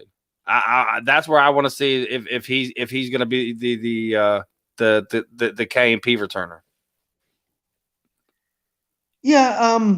It's interesting. It's a game with 2 rookie head coaches, right? Like, yeah. So, it's who knows what's going to happen, right? Like, you really don't know what either team's going to look like. 2 rookie head coaches, different schemes, things. It's like a lot of things to kind of iron out. A lot of wrinkles to iron out. Throughout the course of a game. Like for the first time, it actually means something, sort of thing. It could be an ugly football game, and it's somebody grinds it out in the end to win it, but. Yeah, I mean, I don't necessarily think it's going to be a pretty game to watch on our end as fans. There's going to be a lot of moments where you're like, wow, this is not good, but that's the way football looks sometimes for the first couple weeks of the year. It's just not pretty. Listen, I don't expect our defense to be be anything special. We know the defensive front can get it. You don't think our defense is going to be anything special? I mean, our defensive front is.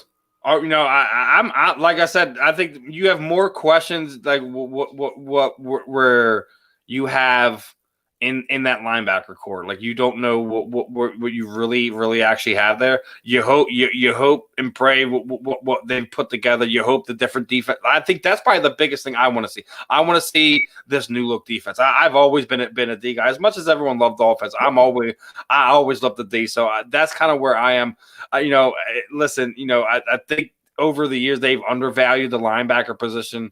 They've undervalued a lot of positions. You also have to take in the fact that McLeod will not be playing Sunday. So that's another thing you have to take into effect on what we're looking at with this game. So, I mean, and also, Dickerson will not suit up. That's another scratch for us too. So you miss a lineman there too. I don't think that's going to hurt too much as I want that kid moving forward. Like that's good. Like I know you're still not sold on Jordan Mailata, but Mailata, Dickerson, you still have Kelsey right now, Brandon Brooks and Lane on the other side. That's an offensive line, brother. That reminds you like the old Hogs of the 90s. You know what I mean? Some big old ugly motherfuckers up there. Go ahead, brother. What you got? They stay healthy, yeah. Yeah. I was just laughing because I saw Harper hit his 31st home run tonight. Man, Jesus Christ. It's so awful that we're literally squandering this because this dude is the MVP if we make the play. Like if we were a playoff team, he's running away with the MVP award, and we're just such hot garbage juice in every other facet of the game. When you think of another time period, another city that had this many stars in it with this less amount of not just hype around it, but just possibilities less amount of success. Winning the title exactly.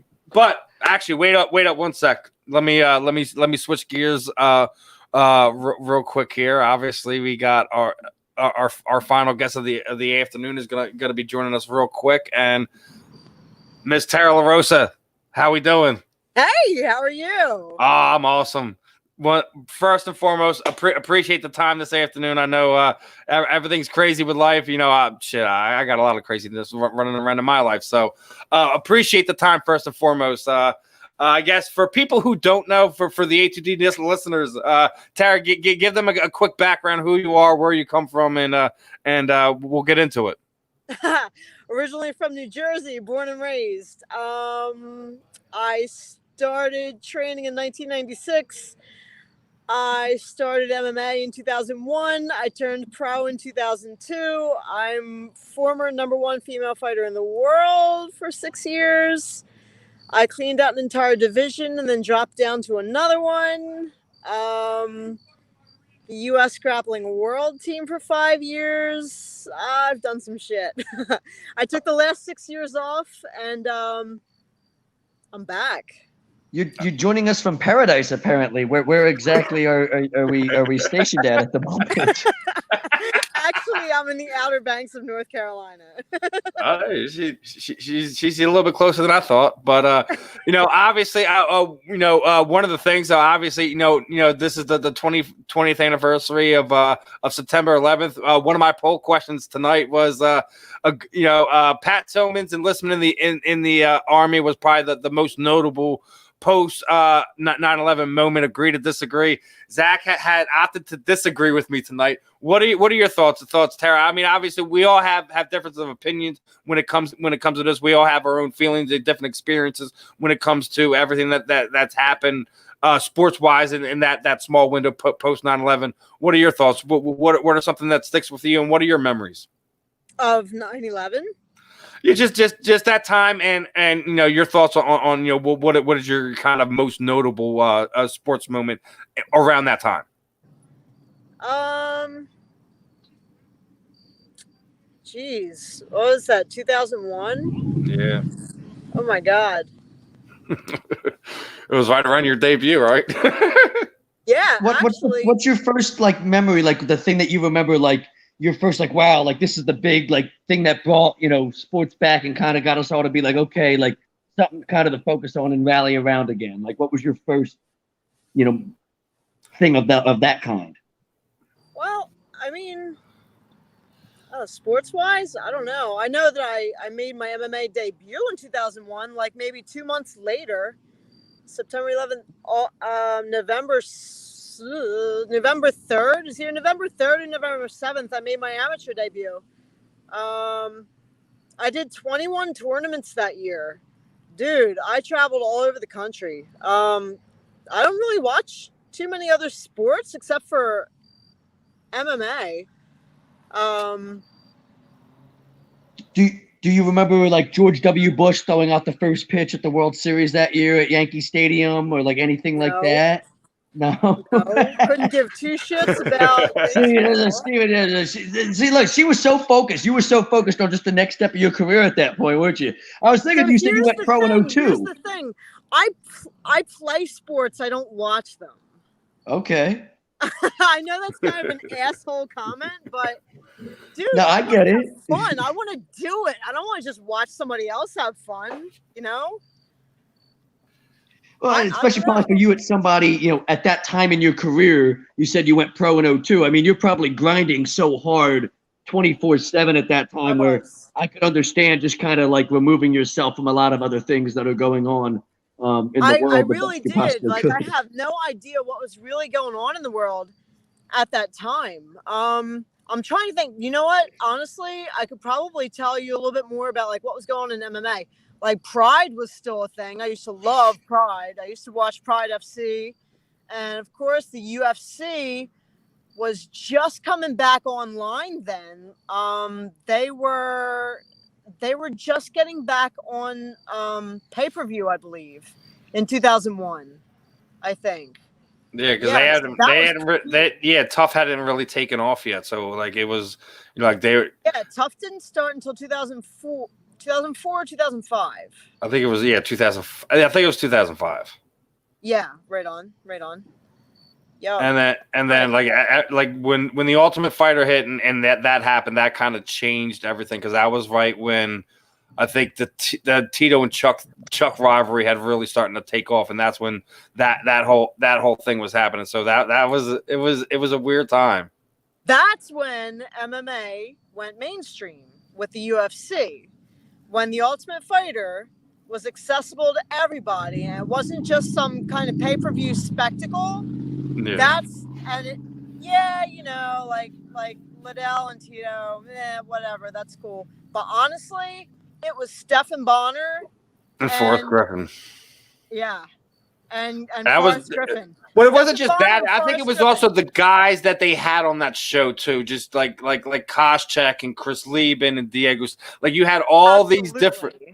It was just all these these different personalities and guys who were special and both in the cage and unique personalities outside of it too. Like you had Chris with his demons and stuff like that. Then you had I guess Bobby and Josh being the consummate college joker guys, kind of stirring the pot. Like so it was a recipe for a fun time. It was the reality show era, and it launched UFC into the mainstream, and it branched out a lot of things. Like you said, like Pride was still a big thing then.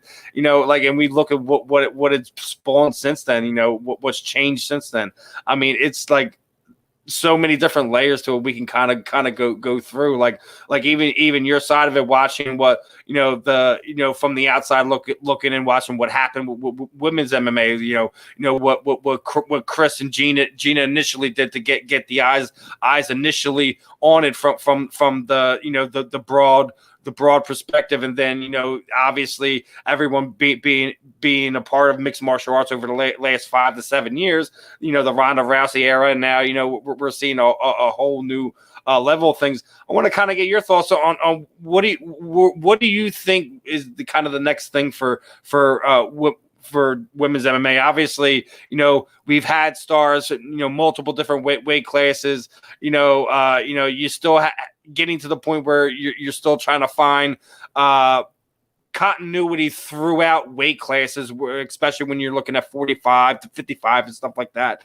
Like, what is you think the next step to kind of be the next thing that's going to really put women's MMA back out there again? Like, obviously, Amanda Nunes is ruling the sport with an iron fist. Valentina Shevchenko is definitely fun to watch. Cannot wait for her fight with Lauren Murphy. She's somebody I followed since she was Lauren Taylor. For people who don't know, before she married her husband. So, like, definitely looking forward to she's one of those girls who does not quit. So interesting to see how that matchup plays. Like, what are some of the things you're interested to see? Because obviously you said you're coming back. Does that mean grappling? Does that mean MMA? Are you fighting? Like, what's going on? Actually, you know what? The sport is always evolving, but it always came from somewhere. I came from judo and I came from grappling. So I'm kind of getting back to what I started out from. And I've been back in the gym now for about 6 or 7 months. And actually, I got picked up by Chael Sonnen's show, SUG, Submission Underground. So I'm going to be on, which I guess is kind of like my first official pro grappling match, November 7th. For me, that's where I started out, was judo and jiu-jitsu, and started doing all these tournaments, and then I got into MMA. So actually, that's kind of where I feel like I want to go back to. I mean, I'm 43 years old, so we'll see how far my body will take me. But I'm feeling good. I'm really strong. I'm in really great shape, which is like crazy. I'm tearing it up in the gym twice a day, 5 and 6 days a week. So yeah, I'm looking to come back, definitely, for sure. And I think I'll probably be back at 125, I think. 135 girls are big. That's kind of big for me. But yeah, like, Nunez is on a tear. She is the shit. She is the girl to beat. And there's always somebody. What you've always seen in every sport and with every champion, what goes every up style must has a always come weakness. down. Every style has a weakness, and sometimes you don't get figured out by the person who can beat your style. They don't put it together enough wins to get to you, or it's one of those ones where you do happen to find your kryptonite and they find you.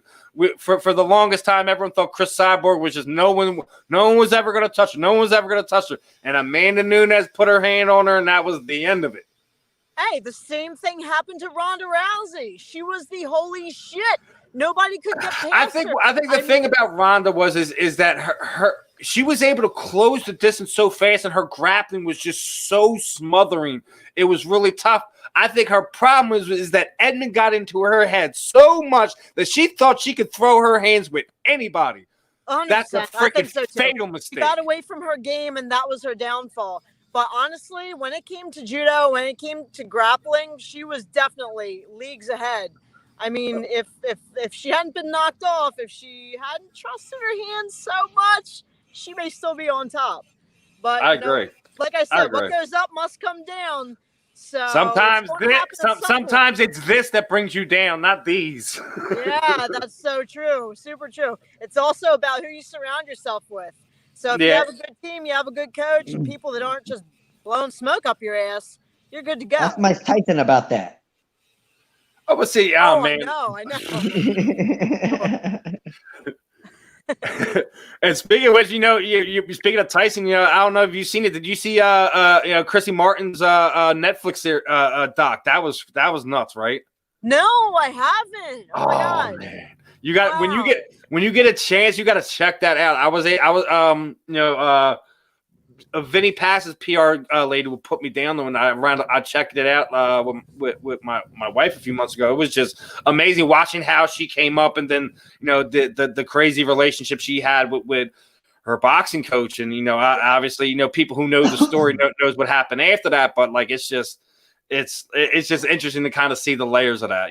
Oh, that's crazy. I remember Christy Martin, and I remember when she was on pay-per-view when she fought on that Mike Tyson card. It was in like 96 or 97, something like that, I think.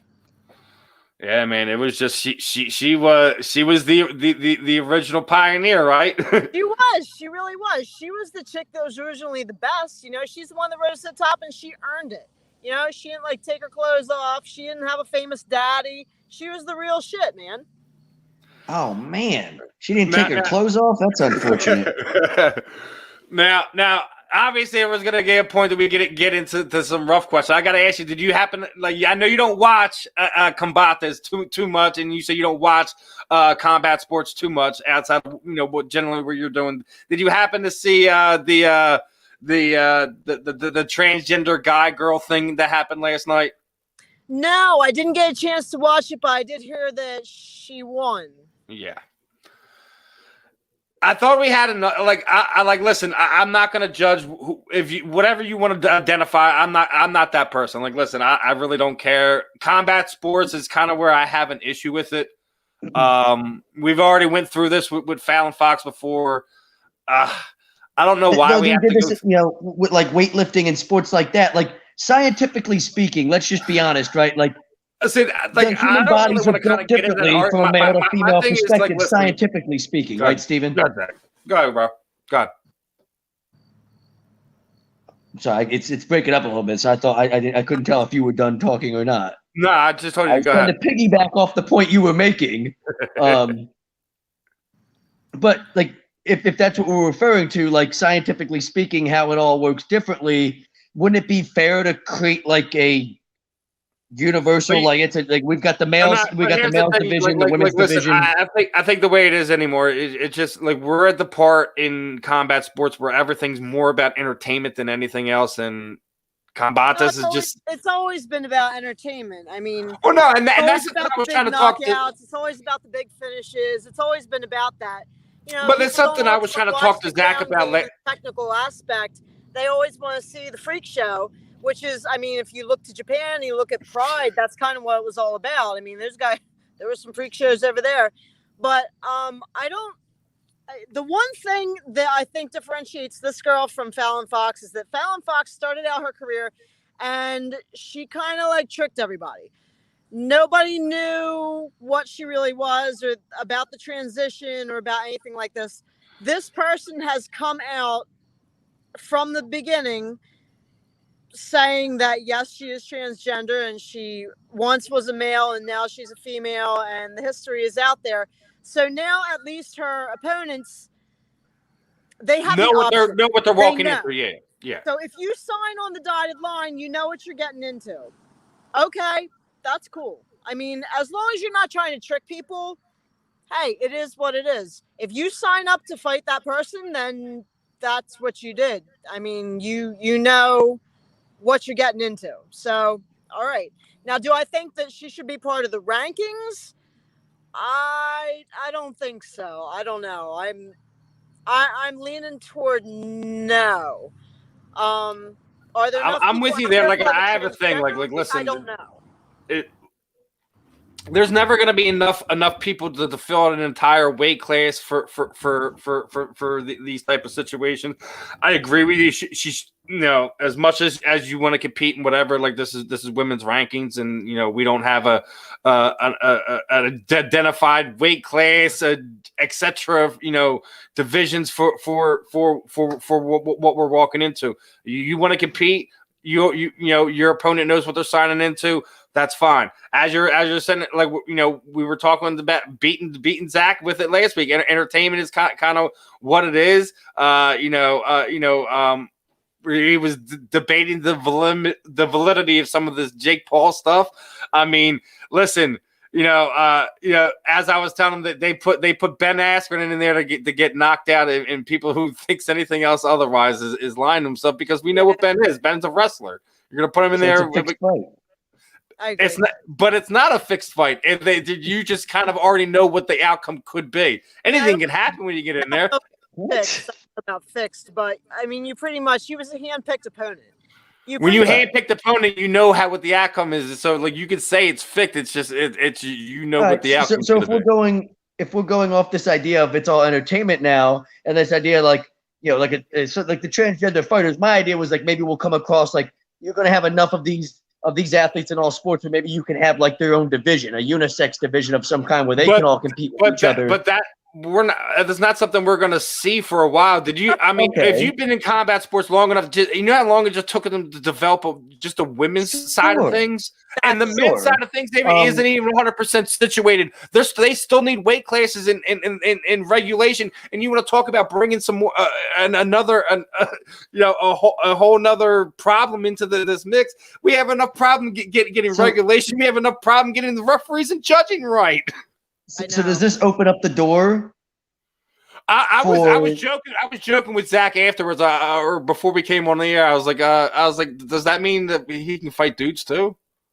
Well, yeah. Like, does that open up the door? Like, if we're talking about the idea of it being an entertainment factor, like, say Amanda Nunes wanted to step in the ring with, one of the and we're paying enough money and it's a promotional thing. I mean, like, at some point you draw the line there, right? But like. Yeah, it just seems weird to me, this idea that it's like, all right, well, like, it is what you get into. Yeah, except like, I mean, it doesn't change the fact that it's an unfair advantage at some point for one fighter and not the other. So we already know what it is. Like we were already talking about. Like the fighters know what they're signing up for. This person's kind of already came out and put it out there. It's just like when we talk about certain aspects of it, like I said, the rankings, belts, etc. I think we need to have a different conversation about it. Yeah, it's a little bit different. Now, I've competed in grappling against men. I've done men's divisions, and I've actually won men's divisions. I've won advanced men's divisions. Grappling is a little bit different, where there's a lot more technique that can overcome strength advantages and size advantages. With MMA, when you have striking involved and you have impact, I think it's a little bit of a different ballgame. Definitely, I think it's very different. So, like I said, I mean, you know what you're signing up for, but I don't think it should be part of the ranking system. It's more of an exhibition, if anything. So how do you go about that going forward? Like obviously, like I said, it's just you deal with it on a case by case basis, right? Case by case basis, brother. Pretty much. You can't create their own ranking category or something like. There's less than a handful. There's less than a handful. An entire transgender league, and you'd have weight divisions and everything like that, but there's just not enough. Good Lord, we're just trying to fill out women's divisions. Even Bellator, Bellator has only 125 pounds and 145 pounds. They don't even have a 135-pound division. So, I mean, we're still trying to fill out women's divisions. I mean, that's where you got to give hats off to PFL there, too, because they're the ones that's working on 45 and 55 and things of that nature. Obviously, they have Kayla Harrison, and anyone who didn't pay attention, the Philly girl, Amanda Levy, did some things, I think it was 2 weeks ago now. Okay. Took that fight on, I think, 7 notice against Barber. It was a nice fight. So I'm sorry. it's all right. I'm sure you'll wind up catching it at some point. I was probably training. Yeah. Now, obviously, on that, you got SUG and obviously like grappling where you're going to be going. Are there other things you're going to be looking at as far as like grappling type things? I guess. I mean, whatever comes up. I was on the U.S. team for the world. Well, it's subjective, really. FILA and USA Wrestling adopted grappling back in 2007, and I was on the U.S. team for 7 years. So I am kicking around the idea of going back to that. Well, here's the other side of it. Aren't we getting more combat sports in the next summer games, correct? I believe so, yes. Muay Thai kickboxing, right? Yeah, and I believe it. We're going to get more. I think the idea is to get jiu-jitsu and more things of like that over the next few years. So that would be nice, but I kind of don't see it happening. It's very, very political. Yeah. I know. Hey, coach, do something, man. Be a part of it.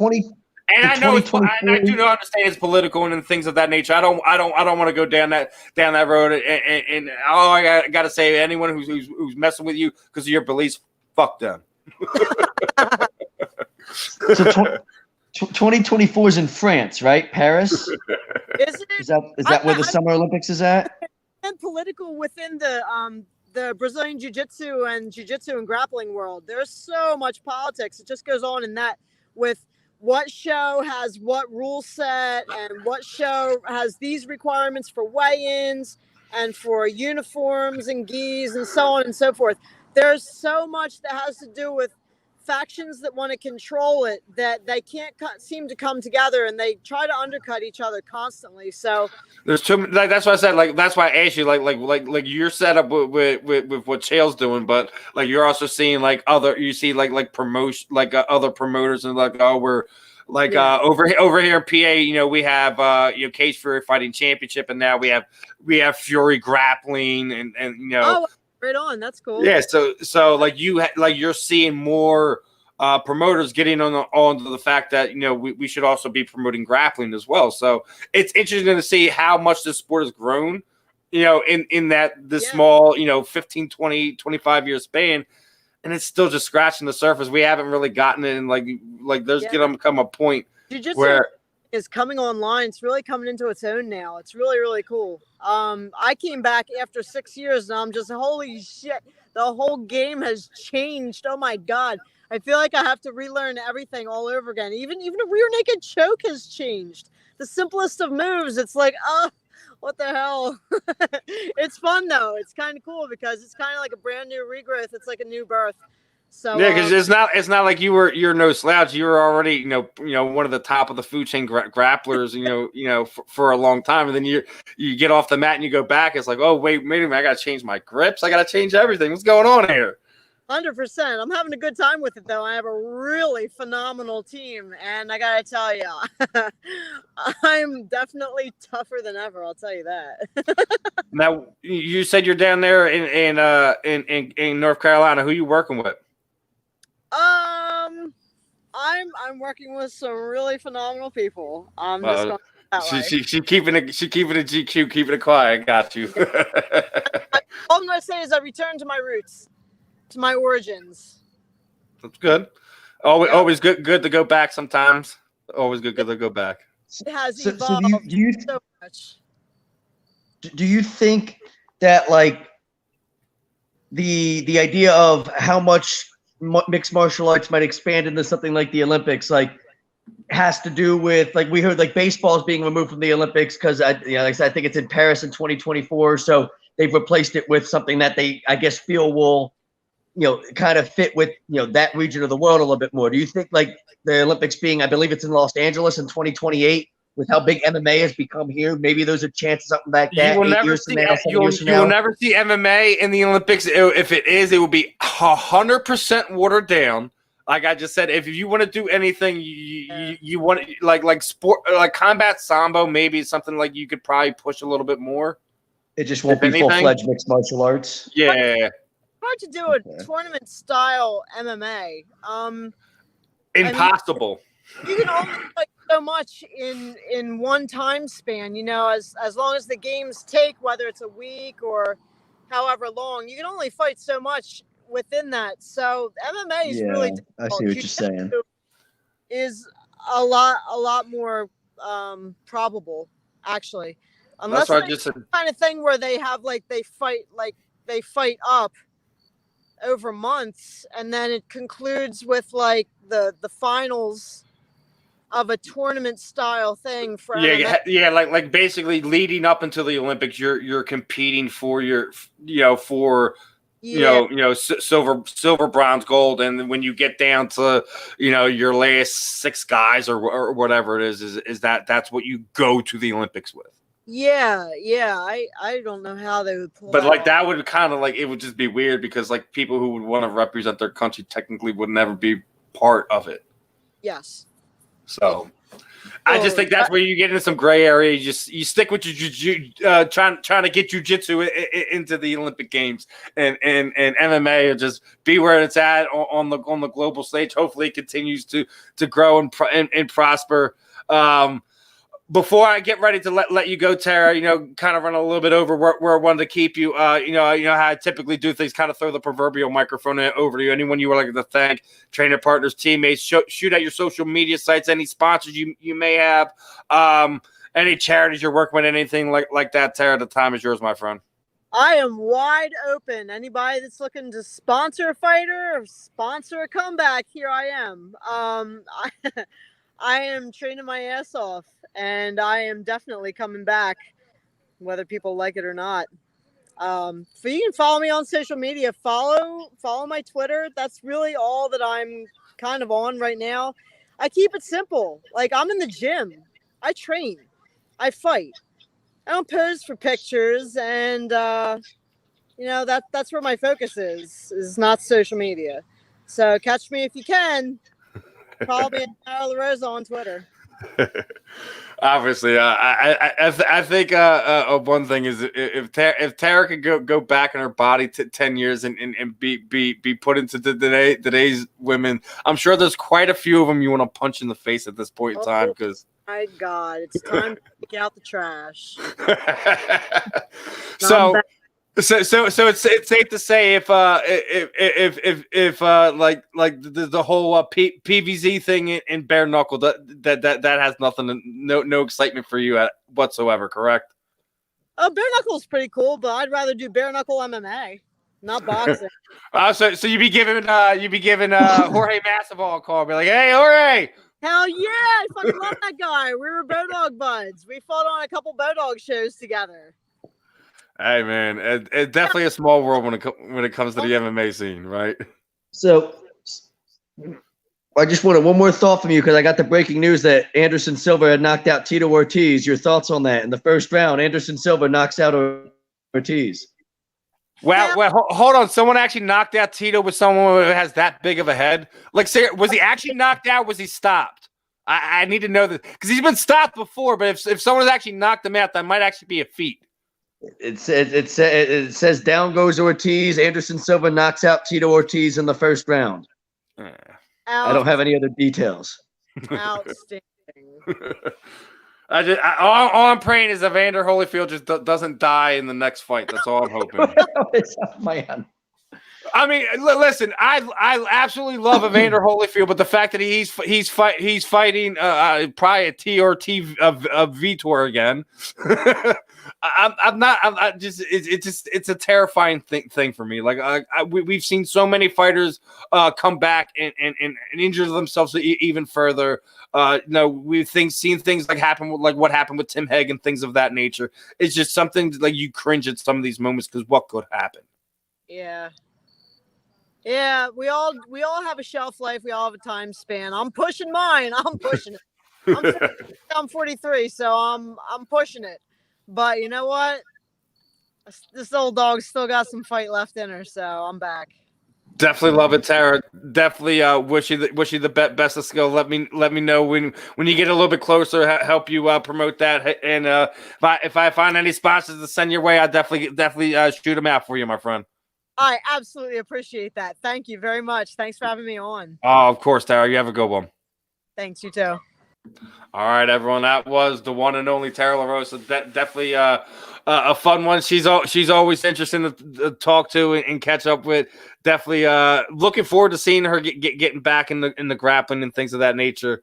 Chael Sonnen has one of the best grappling programs. I guess promotions, whatever you want to call it, around. Having Tara there is only going to help him in further growing that, and it's going to be interesting to see. She's definitely from one of the OGs from the area. I definitely wanted to catch up with her. What are your thoughts, Zach? Are you gonna tune in to see Tara grapple there for Chael Sonnen's promotion in a few months? Yeah, of course, absolutely. Oh man, I do like Chael Sonnen. It's Chael's like he makes me laugh. Is he going to be talking at any point? Somebody give him a microphone. He makes me laugh when he talks. Oh man, hey man, you remember the Ultimate Fighter with him and I do. And Wanderlei Silva when the season starts off with them two fighting. But he's like, you don't want to talk to me, and he's like, oh, what do you say to you? He's like, you could say hi, and he's you could say hi. He knows how to instigate people very good. He can push your buttons with the best of them. But Ben apologized. He just couldn't get back on. Says he owes us one. Definitely get him rescheduled back here. Got to talk to Zena, see what happened there with Vinny. But Tara was definitely fun. We definitely had some fun with everyone in the chat tonight. Cowboys fans, Giants fan, all love guys, all love guys. Well, kickoff's literally less than a day away. Any last thoughts before we get ready to put a bow on this one, my friend? Peace, love, and marijuana. Peace, love, and marijuana. Other than that, no, definitely going to be a fun one. I don't know exactly what's going to happen next week. Got my surgery in less than 2 days here. Fix this torn bicep. Don't know if how much pain I'm going to be in up to doing the show, etc. But don't count it out. I've done crazier things before. We need to play a game with that or something, Steven. Like, how many Vicodin can Steven take and still function, for a 2-hour live show or something? Y'all might think it's funny. I won't be like, delete it. I don't delete it, burn it. I don't ever want to see it again. How many oxys can Steven take without passing out on the air? We don't want to find out.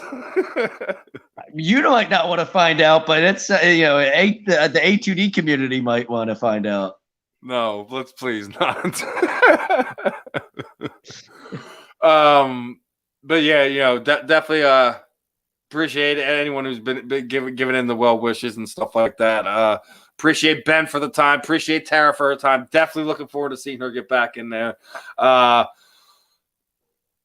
Other than that, I guess guys, make sure you are again. Make sure you're heading over to if you're already here on YouTube, head over to the that join button, subscribe, $9.99 a month. Make sure you're getting in on all the extra content. All our sponsors between Expo Realty, for us over here at the weekly roundup to everything that we have on here, both to Body Check Wellness to Manscaped, all of our sponsors. Make sure you guys are out there showing them love as much as we show them the love. And other than that, This was another episode of the Weekly Roundup. I was your host here, Stephen Rochelle. This was Mr. Zachary Burr. We will catch you guys next week or not. You'll find out. Keep in touch, guys. I'll catch you later. Peace out.